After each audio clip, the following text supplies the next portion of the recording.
আদানির সঙ্গে বিলিয়ন ডলারের চুক্তি বাতিল করল কেনিয়া। যুক্তরাষ্ট্রে গৌতম আদানির বিরুদ্ধে গ্রেফতারি পরোয়ানা জারি।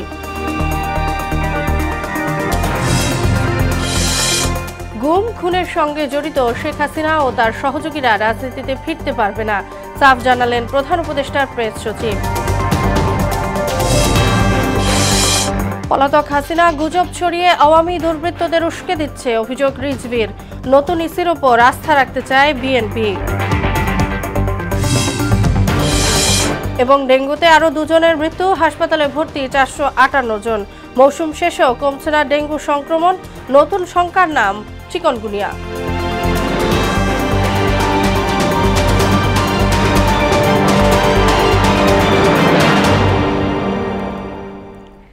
আসসালামু আলাইকুম, সবাইকে মোহনা সংবাদে স্বাগত। শুনছিলেন শিরোনাম, সঙ্গে আছি তাসনুমা বিনতে তাহের।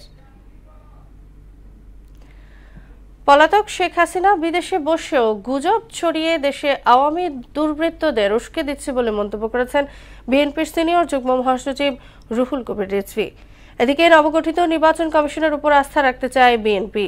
কমিশন গঠনের মধ্য দিয়ে নির্বাচনী ট্রেন যাত্রা শুরু করেছে বলে মনে করছেন বিএনপি চেয়ারপারসন উপদেষ্টা মোয়াজ্জেম হোসেন আলাল। ওবায়দুল হক মারুফকে সঙ্গে নিয়ে বিস্তারিত জানাচ্ছেন তানজিদ ভুঁইয়া। গণহত্যার প্রতিবাদে রাজধানীর নয়াপল্টনে কেন্দ্রীয় কার্যালয়ের সামনে বিএনপির এই সমাবেশ। এতে প্রধান অতিথি হিসেবে অংশ নিয়ে দলের সিনিয়র যুগ্ম মহাসচিব রুহুল কবির রিজভী দ্রব্যমূল্যের দাম নিয়ন্ত্রণে অন্তর্বর্তী সরকারের সমালোচনা করেন। এ সময় দ্রুত নির্বাচন আয়োজনের দাবি জানান তিনি। এই অলিগার্ক, এই সিন্ডিকেট বাসদেরকে আপনারা ধরছেন না কেন? কেন ডিমের দাম এখনো আকাশচুম্বী থাকবে? কেন সয়াবিন তেলের দাম এখনো আকাশচুম্বী থাকবে? এই গণতান্ত্রিক চেতনা, এই যে আত্মদান, এই যে রক্তপাত, এই যে অকাতরের জীবন দিয়ে দেওয়া, এটা সম্পূর্ণ ব্যর্থ হবে। রিজভী আরও বলেন, শেখ হাসিনা বিদেশে পালিয়ে গিয়েও বসে নেই, গুজব ছড়িয়ে দেশে আওয়ামী দুর্বৃত্তদের উস্কে দিচ্ছে। আপনি কত নির্মম হতে পারেন? আপনি নিজের ক্ষমতা, নিজের গদিকে নিশ্চিত করার জন্য আপনি অকাতরে আপনার পছন্দসই পুলিশ অফিসারদেরকে দিয়ে আপনি বলতে পারেন যে তোমরা হত্যা করো, তোমরা মারো, তাতে কোনো যায় আসবে না। মিছিলের আওয়াজ শুনলে, জনসভার আওয়াজ শুনলে নির্দ্বিধায় গুলি চালিয়েছে বেনজিরের পুলিশ বাহিনী। এদিকে নবগঠিত নির্বাচন কমিশনের উপর বিএনপি আস্থা রাখতে চায় বলে জানিয়েছেন দলের চেয়ারপারসনের উপদেষ্টা মোয়াজ্জেম হোসেন আলাল। বাংলাদেশ জাতীয়তাবাদী প্রচার দলের 13তম প্রতিষ্ঠা বার্ষিকী উপলক্ষে শহীদ প্রেসিডেন্ট জিয়াউর রহমানের সমাধিতে শ্রদ্ধা নিবেদন শেষে তিনি এই মন্তব্য করেন। নির্বাচনী ট্রেন যাত্রা শুরু করেছে, তো সেইটার একটা পদক্ষেপ আমরা কালকে দেখলাম যে হ্যাঁ, প্রধান নির্বাচন কমিশনার সহ আরো 4 জনকে ইতিমধ্যে নিয়োগ দেওয়া হয়েছে। ক্যান্টনমেন্টের যে বাড়ি থেকে খালেদা জিয়াকে বের করে দেওয়া হয়েছিল, সেই বাড়ি তাকে ফিরিয়ে দেওয়ার দাবিও জানান আলাল। বেগম খালেদা জিয়াকে যখন তার মইনুল রোডের বাড়ি থেকে উচ্ছেদ করা হয়েছিল এক কাপড়ে, এই সরকারের পক্ষ থেকে এমন কোনো পদক্ষেপ গ্রহণ করা হোক যাতে তিনি আবার তার সেই হৃদয়ের ক্ষতটাকে সারিয়ে উঠতে পারেন। তানজিদ ভুঁইয়া, মোহনা সংবাদ, ঢাকা। ভারতের আদানি গ্রুপের সঙ্গে 250 কোটিরও বেশি মার্কিন ডলারের 2টি চুক্তি বাতিল ঘোষণা দিয়েছে আফ্রিকার দেশ কেনিয়া। কেনিয়ার প্রেসিডেন্ট উইলিয়াম রুটো বৃহস্পতিবার পার্লামেন্টে এই চুক্তি বাতিলের ঘোষণা দেন। এর আগে আদানি গ্রুপের প্রতিষ্ঠাতা গৌতম আদানির বিরুদ্ধে গ্রেপ্তারি পরোয়ানা জারি করেন নিউ ইয়র্কের একটি আদালত। ঘুষ লেনদেনের মাধ্যমে কয়েকশো কোটি ডলারের সৌর বিদ্যুৎ প্রকল্প হাতিয়ে নেওয়ার অভিযোগে এ পরোয়ানা জারি করা হয়। বিস্তারিত জানাচ্ছেন মুদাসসির আলী। কি বাংলাদেশ, কি কেনিয়া, কি ভারত, সব দেশেই আলোচনায় আদানি গ্রুপ। সবশেষ খবর হলো ভারতের আদানি গ্রুপের সঙ্গে 250 কোটিরও বেশি মার্কিন ডলারের 2টি চুক্তি বাতিল করার ঘোষণা দিয়েছে আফ্রিকার দেশ কেনিয়া। বৃহস্পতিবার পার্লামেন্টে এই চুক্তি বাতিলের ঘোষণা দেন কেনিয়ার president William Ruto.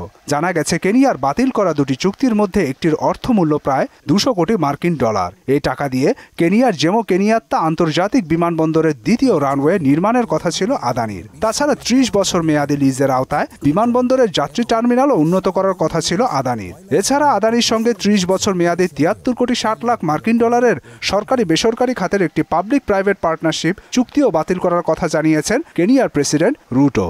Provided because of the information that has been provided to us by partner nations, I have directed agencies within the Ministry of Transport and the Ministry of Energy and Petroleum to immediately cancel. তদন্তকারী সংস্থা ও অংশীদার দেশগুলোর কাছ থেকে পাওয়া তথ্যের ভিত্তিতে এই সিদ্ধান্ত নিয়েছেন বলেও পার্লামেন্টকে জানান উইলিয়াম রুটো।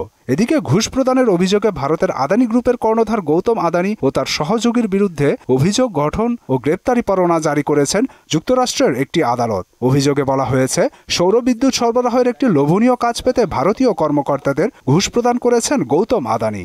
এ কারণে তার বিরুদ্ধে গ্রেপ্তারি পরোয়ানা জারি করা হয়েছে।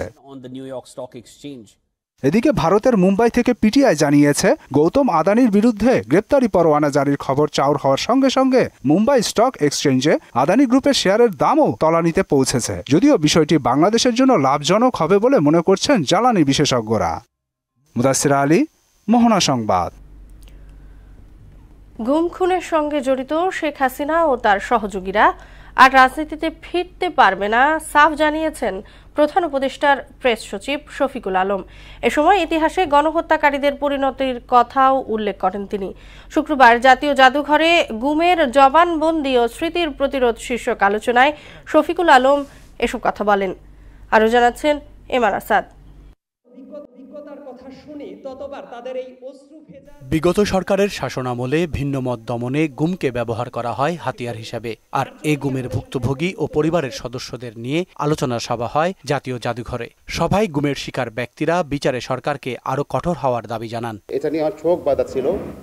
আপনি দেখতে পাচ্ছেন এখানে মাটি আর বালু রয়েছে এই জায়গায়। এই যে কাপড়টা, তাদেরকে স্বীকৃতি দেয়া, তাদের আর্থিক নিশ্চয়তা বিধান করা এবং অ্যাজ আর্লি অ্যাজ পসিবল যাদেরকে সম্ভব তাদেরকে খুঁজে বের করা, এবং ব্যাংকের ক্ষেত্রে যে প্রবলেম আছে এই ব্যাপারটার ব্যাপারে সরকারের আশু পদক্ষেপ নেওয়া প্রয়োজনে আইনগত পরিবর্তন করে হলেও বিচারের আগে যেন আওয়ামী লীগ পুনর্বাসনের সুযোগ না পায়, এমন দাবি ছিল ভুক্তভোগী পরিবারের সদস্য ও আলোচকদের। ফ্যাসিস্টিজম আওয়ামী লীগ নিয়ে যত সমালোচনা, যত আলোচনা মাঠে করা হোক না কেন, একটা হত্যার একটা অন্যায়ের বিচার করা হলেই তারপরে আওয়ামী লীগকে আলোচনায় আনা যাবে। প্রত্যেকটা বিচারের দাবি জানাই।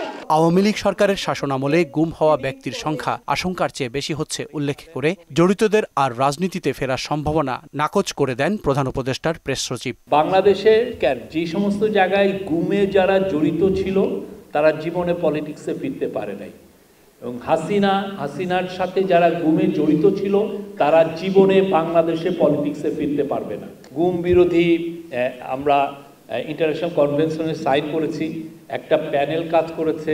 আমরা যেটা ধারণা করছি, ওরাও ধারণা করছে যে এই গুম হওয়া মানুষের সংখ্যা 3.5 থেকে 4.5 মতো হবে।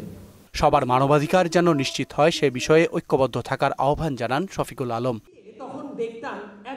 এমআর আসাদ, মোহনা সংবাদ, ঢাকা।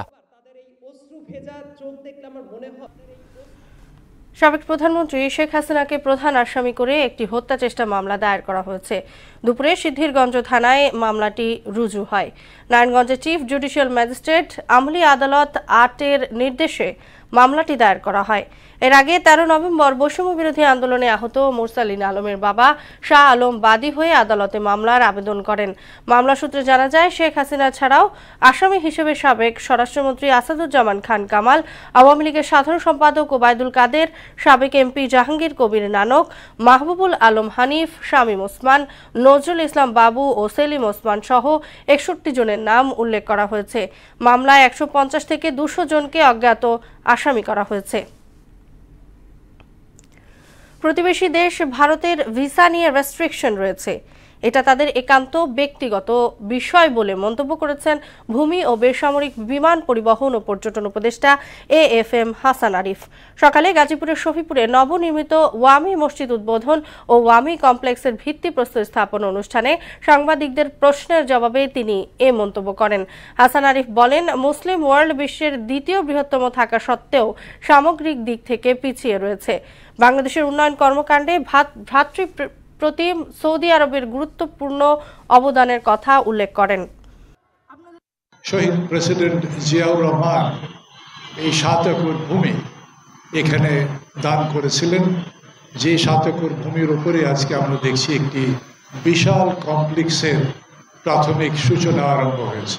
রোহিঙ্গা যারা মিয়ানমার থেকে বিতাড়িত হয়েছেন তাদের জন্য তারা অনেক সামাজিক কর্মকাণ্ড করে চলেছেন। বিগত সরকার রেলের উন্নয়নের নামে কোটি কোটি টাকা অপচয় করেছে এবং যাত্রীদের সেবার মান উন্নয়নে নজর দেওয়া হয়নি বলে মন্তব্য করেছেন বিদ্যুৎ, জ্বালানি ও খনিজ সম্পদ ও রেলপথ উপদেষ্টা মোহাম্মদ ফাউজুল কবির খান। সকালে দিনাজপুরের পার্বতীপুর কেন্দ্রীয় লোকোমোটিভ কারখানা পরিদর্শন শেষে তিনি এ মন্তব্য করেন। উপদেষ্টা আরও বলেন, জনগণের প্রয়োজনীয়তাকে প্রাধান্য দিয়ে এখন থেকে সব প্রকল্প নেওয়া হবে। জনবল সংকট সহ যাত্রী সেবা ও রেলের উন্নয়নে কাজ করা হবে বলেও জানান ফাউজুল কবির খান। এত অপচয় হয়েছে যে হচ্ছে কি প্রয়োজনে যেখানে টাকা দরকার সেখানে টাকা হয়, যেখানে সেখানে আমরা অর্থ বিনিয়োগ করব। অপ্রয়োজনীয় অর্থ যেখানে প্রয়োজন নাই সেখানে ওই যে একটা বাহারি প্রকল্প কিংবা কারো আমার বাড়ি ওখানে, আমি উপদেষ্টার বাড়ি ওখানে, ওই জন্য ওই কোনো প্রকল্প আমরা করব। আমরা যে এখানে যে জনবলের সংকট সেটা আমরা সম্পর্কে অবহিত, এইটার জন্য আমরা প্রয়োজনীয় ব্যবস্থা নেব। 6 দফা দাবি আদায়ে জুমার নামাজের পর বায়তুল মোকাররমের উত্তর গেটে বিক্ষোভ সমাবেশ করেছে বৈষম্যহীন কারামুক্তি আন্দোলন। এ সময় বক্তারা পতিত স্বৈরাচার সরকারের কড়া সমালোচনা করেন। পাশাপাশি বিভিন্ন সময় জঙ্গি নাটক সাজানোয় র্যাব সহ পুলিশ প্রশাসনের নিন্দা জানান তারা। ইসলামের পক্ষ থেকে যারা বিগত সরকারের আমলে গ্রেফতার হয়েছেন তাদের নিঃশর্ত মুক্তির দাবি জানান বক্তারা। সরকারকে স্পষ্ট ভাষা বলে দিতে চাই, সরকারকে আমরা তাড়িয়েছি সমক্ষবদ্ধভাবে। যদি আলেম ওলামাদের, নিরালিম ওলামাদেরকে জেলখানা বন্দী রেখে তাদের মুক্তির কোনো বৈষম্য করা হয়, আমারও হেফাজত ইসলামের শক্তিশালী সব নিয়ে ইনশাআল্লাহ সব মজবুস্তিত হয়ে আপনাদের পল্লীতে আমাদের সরকারের মধ্যে হবে। দেশে ডেঙ্গুতে আক্রান্ত হয়ে 24 ঘন্টায় আরও 2 জনের মৃত্যু হয়েছে। একই সময়ে হাসপাতালে ভর্তি হয়েছেন আরও 458 জন। শুক্রবার স্বাস্থ্য অধিদপ্তরের দেয়া সংবাদ বিজ্ঞপ্তিতে এ তথ্য জানানো হয়েছে। চলতি বছর এখন পর্যন্ত ডেঙ্গুতে মারা গেছেন 438 জন। তাদের মধ্যে 215 জন পুরুষ ও 223 জন নারী।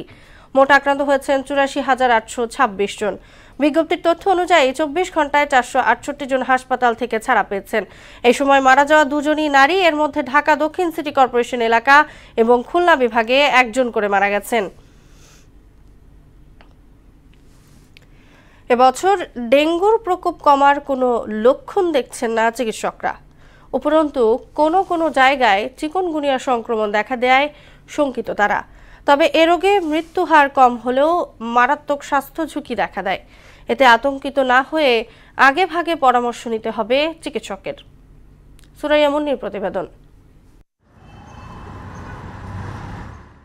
সাধারণত মশা কামড়ানোর 4 থেকে 10 দিন পর ডেঙ্গু লক্ষণ প্রকাশ পায়। এতে শরীরের তাপমাত্রা 104 ডিগ্রি পর্যন্ত হতে পারে। এছাড়া আরও বেশ কিছু উপসর্গ নিয়ে হাসপাতালে ভর্তি হচ্ছেন আক্রান্তরা। জানান তাদের শারীরিক কষ্টের কথা। মাথা ব্যথা, বমি, খাইতে পারতাম না কিছু, শরীরে ব্যথা করতো, হালকা ব্লিডিং হয়েছিল, জ্বর, সর্দি, কাশি, শরীর জ্বালা পানো করতো, মানে ঘুমাইতে পারতাম না। আর 102-3 দিন এরকম ভাবে চলতে চলতে মোটামুটি শরীর খারাপের দিকে। পরে পরীক্ষা করে জানা গেল যে ডেঙ্গু পজিটিভ। আলট্রাসাউন্ডে বাসছে যে ফুসফুসে পানি আসছে আর ডেঙ্গু ধরা পড়ছে। এ রোগে আক্রান্ত হলে জ্বর ও ফ্লুর মতো উপসর্গ দেখা দেয়। তবে ডেঙ্গু মারাত্মক হলে অতিরিক্ত রক্তপাত হয়, হঠাৎ রক্তচাপ কমে যায়, শরীরের অঙ্গ প্রত্যঙ্গগুলো অকার্যকর হয়ে যায়। এতে রোগীর মৃত্যু ঘটতে পারে বলে জানান এই চিকিৎসক। বাসায় অসুস্থতা হয়ে পরে একদম রুচি নেই, মুখে খাবার খেতে পারতেছে না, সেক্ষেত্রে ভর্তি হইতে হবে। কিন্তু এসব সিমটম থাকা সত্ত্বেও অনেকেই আসতে লেট করে অথবা টেস্ট করে তো অনেক সময় লেট করে। এছাড়া বিভিন্ন স্থানে চিকুনগুনিয়াও ছড়িয়ে পড়ছে বলে জানান চিকিৎসকরা। এ রোগে আক্রান্তদের মৃত্যুর হার কম হলেও মারাত্মক স্বাস্থ্য ঝুঁকি থাকে বলেও জানান তিনি। আক্রান্তদের আতঙ্কিত না হয়ে চিকিৎসকের পরামর্শ নেওয়ার তাগিদ দেন এই বিশেষজ্ঞ।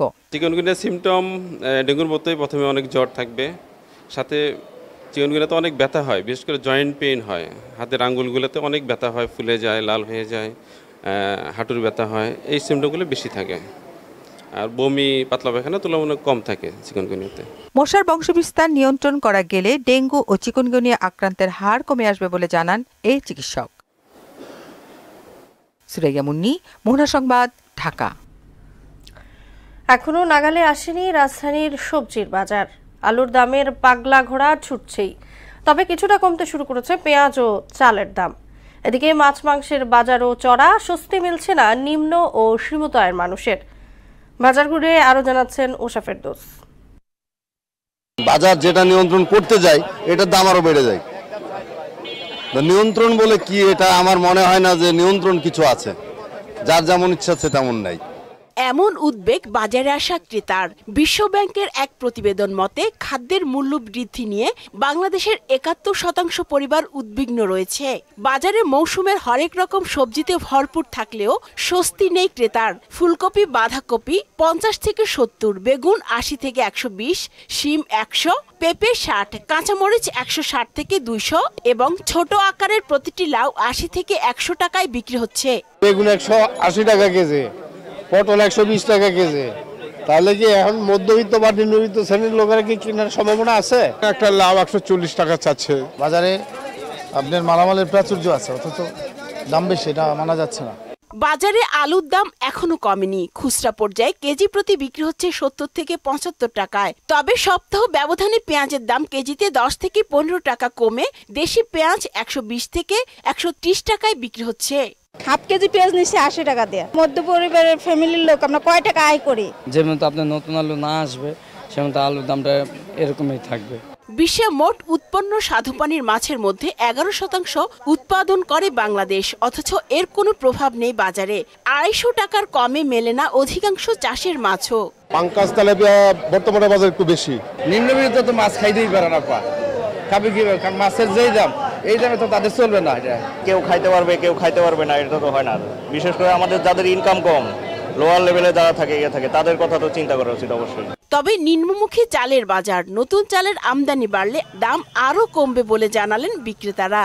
আগে যে বেচতাম ৬২ মনে করেন ৬০ টাকা বেচা দেবো, ধান এখনো নামে নাই, নামলে ১০০-১৫০ টাকা বস্তায় কমে দেবো। আর ব্রয়লার মুরগি ১৮০ থেকে ১৯০ টাকা কেজি বিক্রি হচ্ছে। ডিমের দামও আগের সপ্তাহের মতো প্রতি ডজন ১৪৫ থেকে ১৫০ টাকায় অপরিবর্তিত রয়েছে। আজকে ১৮০ টাকা কেজি ব্রয়লার। আয়ের তুলনায় বাজারটা বেশি হয়ে যায়, ব্যয় বেশি হয়ে যায় বর্তমান। উষা ফেরদৌস, মোহনা সংবাদ, ঢাকা। দেশের বিতার্কিকদের দক্ষতা উন্নয়নে কাজ করছে national debate federation Bangladesh NDF-BD। এর ধারাবাহিকতায় মিরপুরে সাউথ পয়েন্ট স্কুল ও কলেজে আজ বিতর্ক প্রতিযোগিতার আয়োজন করে সংগঠনটি। এতে ৬৪ জেলার শ্রেষ্ঠ বিতার্কিকরা অংশ নেন। উদ্বোধনী অনুষ্ঠানে অতিথি ছিলেন মোহনা টেলিভিশনের প্রধান নির্বাহী কর্মকর্তা ও বার্তা প্রধান বোরহানুল হক সম্রাট, অবসরপ্রাপ্ত লেফটেন্যান্ট কর্নেল জাহাঙ্গীর আলম ও ওয়ালমার্টের পরিচালক বিল্লা মুস্তাইন, NDF এর মহাসচিব আশিকুর রহমান আকাশ ও চেয়ারম্যান AKM শোয়েব। এ সময় বিতার্কিকদের উন্নয়নে কাজ করে যাওয়ার কথা বলেন বক্তারা।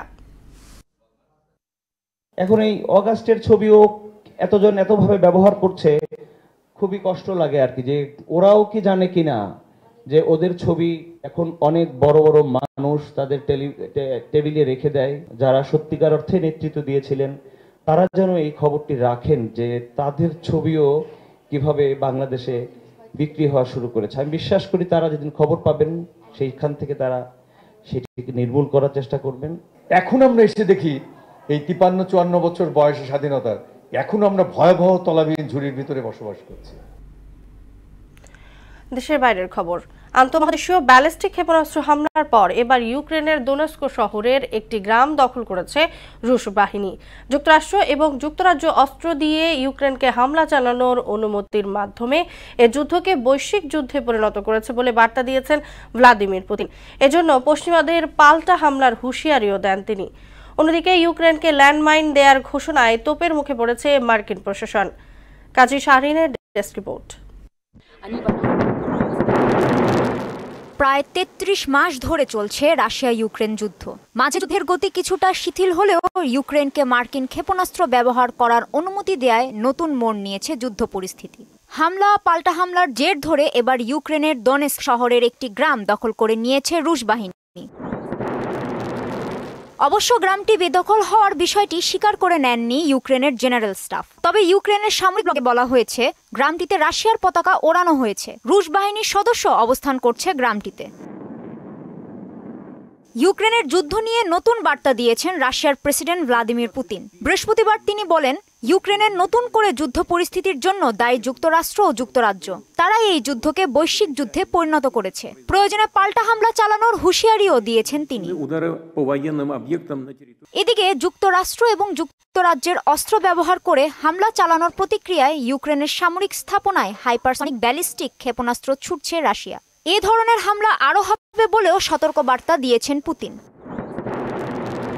অন্যদিকে ইউক্রেনকে বিতর্কিত ল্যান্ডমাইন দেওয়ার ঘোষণায় মানবাধিকার কর্মীদের তোপের মুখে পড়েছে মার্কিন প্রশাসন। ইউক্রেনকে মাইন দেওয়ার সিদ্ধান্ত বিধ্বংসী আখ্যা দিয়েছেন তারা। কাজী শাহরিন, মোহনা সংবাদ।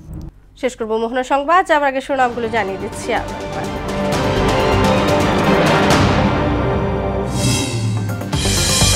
আদানির সঙ্গে $1 বিলিয়ন চুক্তি বাতিল করল কেনিয়া। যুক্তরাষ্ট্রে গৌতম আদানির বিরুদ্ধে গ্রেপ্তারি পরোয়ানা জারি। গুম খুনের সঙ্গে জড়িত শেখ হাসিনা ও তার সহযোগীরা রাজনীতিতে ফিরতে পারবে না, সাফ জানালেন প্রধান উপদেষ্টার প্রেস সচিব। পলাতক হাসিনা গুজব ছড়িয়ে আওয়ামী দুর্বৃত্তদের উস্কে দিচ্ছে, অভিযোগ রিজভির। নতুন ইসির উপর আস্থা রাখতে চায় বিএনপি। এবং ডেঙ্গুতে আরও 2 জনের মৃত্যু, হাসপাতালে ভর্তি 458 জন। মৌসুম শেষেও কমছে না ডেঙ্গু সংক্রমণ, নতুন সংখ্যার নাম চিকুনগুনিয়া। এই ছিল মোহনা সংবাদে। পরবর্তী সংবাদ রাত 12:30টায়। মোহনার সবশেষ খবর জানতে ভিজিট করুন www.mohana.tv। সংবাদ দেখতে পান ফেসবুক ও ইউটিউবেও। এতক্ষণ সঙ্গে থাকার জন্য সবাইকে ধন্যবাদ।